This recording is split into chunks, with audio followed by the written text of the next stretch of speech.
Welcome. Today, I'm going to show you how to export your contacts in Gmail using your Android device. It's a quick and easy process, so let's get started. First, open the Contacts app on your Android phone or tablet.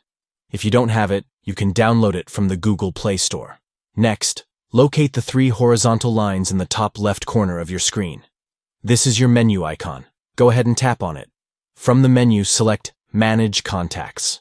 Here, you'll find various options to help manage your contact list. Now, tap on Import or Export Contacts. This is where the magic happens. In the next menu, you'll see the option to Export. Go ahead and tap that. You'll then be prompted to choose the Google account from which you want to export your contacts. Make sure to select the right one. Once you've done that, tap Export to VCF file. This is the format that allows you to easily transfer your contacts to another device or application. Finally, choose where you'd like to save the file, whether it's on your internal storage or an SD card. And that's it.